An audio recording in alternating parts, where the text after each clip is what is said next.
हरे कृष्णा। क्या सच में सिर्फ एक महीने की सच्ची भक्ति किसी गरीब इंसान की किस्मत बदल सकती है? क्या भगवान विष्णु की कृपा से एक साधारण इंसान राजा बन सकता है? आज मैं आपको पुरुषोत्तम मास की ऐसी अद्भुत और रहस्यमयी कथा सुनाने जा रहा हूँ, जिसे सुनने के बाद आपका विश्वास और भी मजबूत हो जाएगा।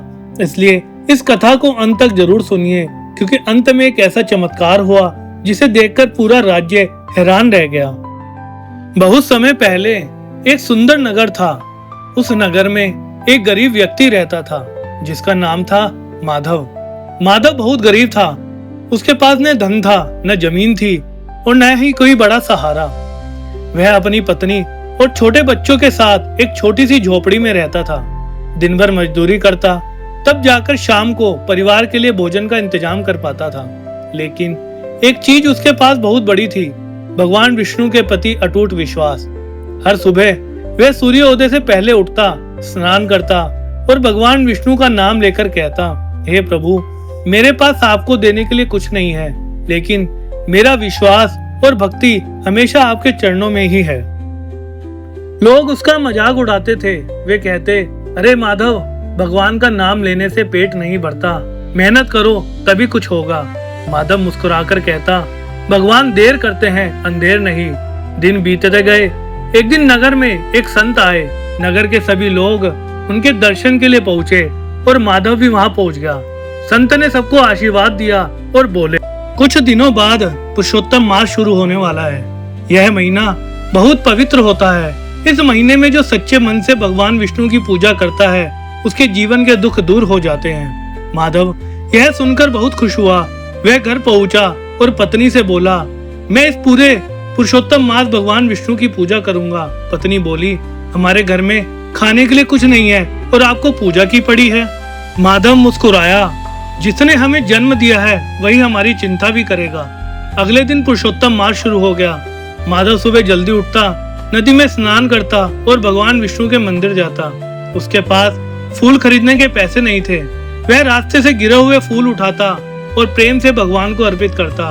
वह रोज एक ही प्रार्थना करता, हे प्रभु, मुझे धन नहीं चाहिए, बस आपकी कृपा चाहिए। दिन गुजरते गए, लेकिन घर की हालत और खराब होने लगी। एक दिन घर में खाने के लिए एक भी दाना नहीं था। बच्चे भूख से रोने लगे। पत्नी की आंखों में आंसू आ गए।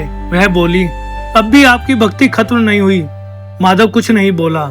उसने आसमान की ओर देखा और भगवान को याद किया। अगले दिन वह मंदिर चला गया। रास्ते में उसने देखा कि एक बूढ़ा व्यक्ति सड़क के किनारे बैठा था। वह बहुत कमजोर लग रहा था।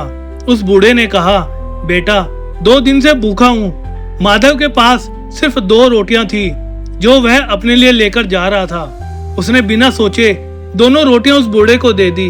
बूढ़ा मुस्कुराया। उसकी आंखों में एक अलग सी चमक थी। उसने कहा, तुम्हारा कल्याण हो पुत्र। माधव खाली हाथ घर लौट आया। उस रात बच्चे फिर से भूखे सो गए, लेकिन माधव के चेहरे पर चिंता नहीं थी। आधी रात हुई। अचानक झोपड़ी के अंदर एक तेज प्रकाश हुआ। माधव की आंखें खुली। उसने देखा कि सामने एक दिव्य पुरुष खड़े हैं। उनके 4 हाथ थे। एक हाथ में शंख, दूसरे में चक्र, तीसरे में गदा और चौथे में कमल था।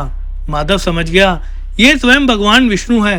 वह उनके चरणों में गिर पड़ा। भगवान बोले, माधव, तुम्हारी भक्ति से मैं प्रसन्न हूँ। माधव रोने लगा।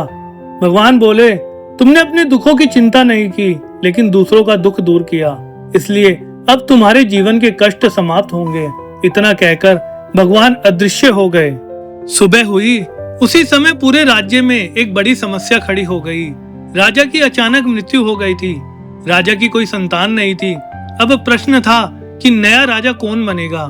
राज्य के मंत्री और विद्वानों ने विचार किया। उन्होंने कहा, भगवान की इच्छा से नए राजा का चयन होगा। राज्य की पुरानी परंपरा थी, एक विशेष हाथी फूलों की माला लेकर नगर में घूमेगा और जिसके गले में माला डालेगा वही नया राजा बनेगा। पूरा नगर इकट्ठा हुआ। हाथी चलना शुरू हुआ। वह बड़े बड़े अमीर लोगों के पास गया, लेकिन आगे बढ़ गया। वह सेनापति के पास गया, लेकिन आगे बढ़ गया। फिर अचानक हाथी शहर के बाहर पहुंच गया। वह सीधा माधव की झोपड़ी के सामने रुका। माधव उस समय भगवान विष्णु का नाम जप रहा था। अचानक हाथी ने अपनी सूंड उठाई और फूलों की माला माधव के गले में डाल दी। यह देखकर पूरा नगर हैरान रह गया। लोग कहने लगे, ये कैसे हो सकता है? एक गरीब मजदूर राजा, लेकिन परंपरा के अनुसार निर्णय हो चुका था। माधव को राजमहल ले जाया गया, उसे राजसी वस्त्र पहनाए गए और सिंहासन पर बैठाया गया। माधव की आंखों में आंसू थे। वह मन ही मन भगवान विष्णु को याद कर रहा था और उसे समझ आ गया था, यह सब पुरुषोत्तम मास की भक्ति और भगवान की कृपा का फल है। राजा बनने के बाद भी माधव नहीं बदला। वह पहले की तरह विनम्र रहा। उसने गरीबों की सहायता की, भूखों को भोजन कराया, मंदिर बनवाए और पूरे राज्य में धर्म और न्याय की स्थापना की। कुछ वर्ष बाद एक संत राजमहल आए। उन्होंने माधव को देखकर मुस्कुराते हुए कहा, हे राजन, याद है मैंने क्या कहा था? पुरुषोत्तम मास में सच्चे मन से की गई भक्ति कभी व्यर्थ नहीं जाती। माधव हाथ जोड़कर बोला, अब मैं समझ गया हूँ, भगवान धन नहीं देखते, वे केवल सच्चा मन देखते हैं। तो भक्तों, यह कथा हमें सिखाती है कि पुरुषोत्तम मास में की गई सच्ची भक्ति, दान और सेवा कभी व्यर्थ नहीं जाती। भगवान के घर देर हो सकती है, लेकिन अंधेर कभी नहीं होती। अगर आपको यह कथा पसंद आई हो तो वीडियो को लाइक करें, चैनल को सब्सक्राइब करें और कमेंट में लिखें जय श्री हरि।